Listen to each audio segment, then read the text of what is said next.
Hello, আসসালামু আলাইকুম। Hello বন্ধুরা, দেখো সফলতা সবাই দেখায়, ব্যর্থতা কেউ দেখায় না। যেমন আমি এই হাঁসের বাচ্চাগুলো আনছিলাম, আজকে চলে 3 দিন।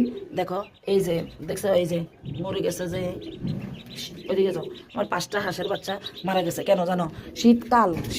শীতকালটা গিয়েছে, কিন্তু এখনো কুয়াশা ঠান্ডা এগুলো কিছুই যায় নাই।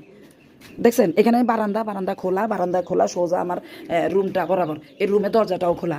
আপনারা কেউ যদি বোরিং করেন, প্লিজ বাইরের আলো বাতাস বা বাইরের কোনো কুয়াশা যেন ঘরে ঢুকতে না পারে, ওই ব্যবস্থা করবেন। আমার এখানে দরজাতে ডাকা দেওয়া উচিত ছিল, বন্ধ করে রাখা উচিত ছিল। আমার 5টা হাঁসের বাচ্চা মারা গেছে। আর আমি যদি শুধু এগুলারে বড় করি, আমি যদি বলি আমার সফলতা ডিম পাড়ে, আমি বিক্রি করতে পারছি, বন্ধুরা এত টাকা লাভ, এত টাকা লাভ, সবাই লাভটা বুঝবে, কিন্তু ব্যর্থতা কেউ বুঝবে না।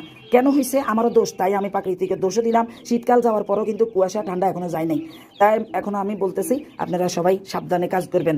হ্যাঁ, ভালো থাকেন, সুস্থ থাকেন। ওকে, আল্লাহ হাফেজ।